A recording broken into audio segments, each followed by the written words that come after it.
Thank you, Mr. Chairman. I also want to thank Senator Schumer and Gillibrand for their kind introductions. In recent weeks, I have had the privilege and pleasure of meeting 89 senators, including all of the members of this committee. Each of you has been gracious to me, and I have so much enjoyed meeting you. Our meetings have given me an illuminating tour of the 50 states and invaluable insights into the American people. There are countless family members and friends who have done so much over the years to make this day possible. I am deeply appreciative for their love and support. I want to make one special note of thanks to my mother. I am here, as many of you have noted, because of her aspirations and sacrifices for both my brother Juan and me. I am very grateful to the President and humbled to be here today as a nominee to the United States Supreme Court. The progression of my life has been uniquely American. My parents left Puerto Rico during World War II. I grew up in modest circumstances in a Bronx housing project. My father, a factory worker with a third-grade education, passed away when I was 9 years old. On her own, my mother raised my brother and me. She taught us that the key to success in America is a good education. And she set the example, studying alongside my brother and me at our kitchen table so that she could become a registered nurse. We worked hard.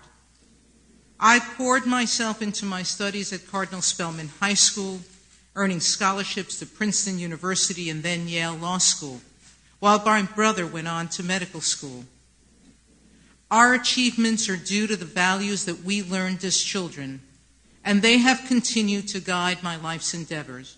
I try to pass on this legacy by serving as a mentor and friend to my many godchildren and to students of all backgrounds. Over the past 3 decades, I have seen our judicial system from a number of different perspectives. As a big city prosecutor, as a corporate litigator, as a trial judge, and as an appellate judge.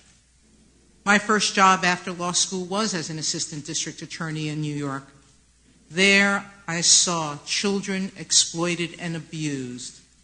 I felt the pain and suffering of families torn apart by the needless death of loved ones. I saw and learned the tough job law enforcement has in protecting the public. In my next legal job, I focused on commercial instead of criminal matters. I litigated issues on behalf of national and international businesses and advised them on matters ranging from contracts to trademarks. My career as an advocate ended, and my career as a judge began when I was appointed by President George H.W. Bush to the United States District Court for the Southern District of New York.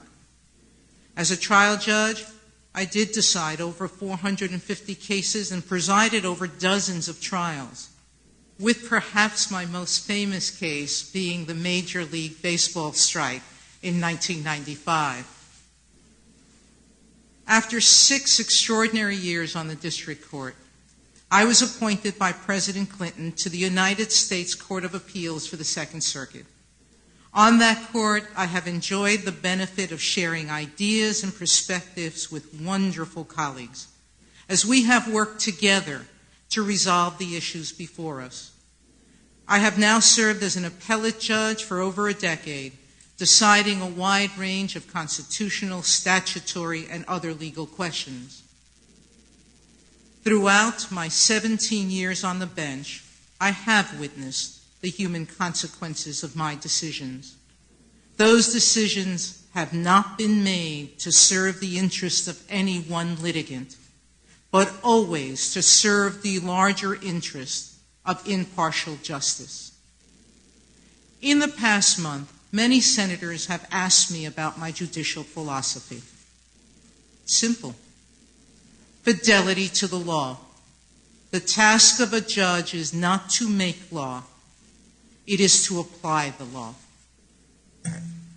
And it is clear, I believe, that my record in 2 courts reflects my rigorous commitment to interpreting the Constitution according to its terms, interpreting statutes according to their terms and Congress's intent, and hewing faithfully to precedents established by the Supreme Court and by my circuit court.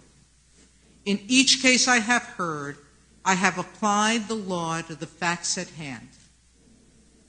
The process of judging is enhanced when the arguments and concerns of the parties to the litigation are understood and acknowledged.